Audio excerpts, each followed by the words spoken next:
Eva Rock, qu'est-ce que vous regardez à la télé ce soir? Deux séries ce soir. Une américaine qui est à voir sur Canal+, si vous êtes abonné. Patrick Melrose, fiction du même nom que son héros, qui raconte le destin d'un aristocrate britannique traumatisé par son père qui vient de mourir. Il est héroïnomane, aux pulsions suicidaires. Il est flanqué surtout d'un humour cynique. C'est adapté des romans d'Edward Saint-Aubin. Cette série m'a replongé plutôt dans l'univers si bien narré par Bret Easton Ellis. C'est extrêmement bien écrit. Une mise en scène esthétique et interprétation remarquable de Benedict Cumberbatch, tout ça, dans le rôle principal après Sherlock. C'est pas facile, en même temps vous prenez beaucoup de risques entre Baptiste Après Sherlock, c'est vrai. Le comédien gagne encore en crédibilité avec une dimension comique étonnante, donc c'est à voir sur Canal+.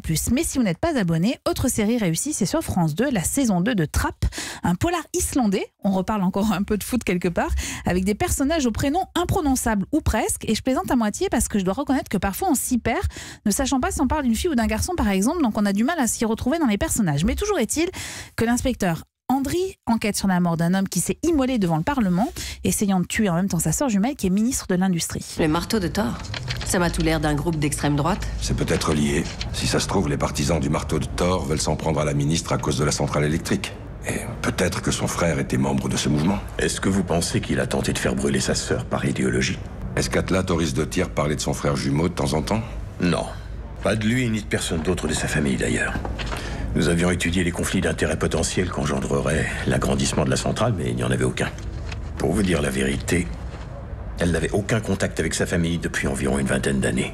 L'enquête va se poursuivre loin du Parlement, au nord du pays, dans un coin isolé où plusieurs éleveurs soutiennent l'action menée par l'homme qui s'est tué, un Islandais, un vrai Islandais. L'Islande, c'est quoi?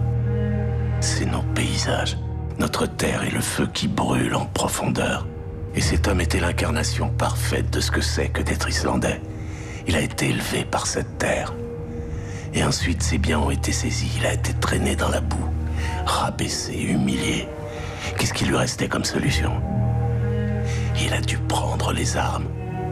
Série extrêmement intéressante parce qu'au-delà du polar classique, Trapp traite des problèmes environnementaux. Vous l'avez entendu, l'implantation d'une centrale électrique qui bouleverse l'écosystème de la région, mais aussi de la montée d'extrême droite dans un contexte anti-migrant.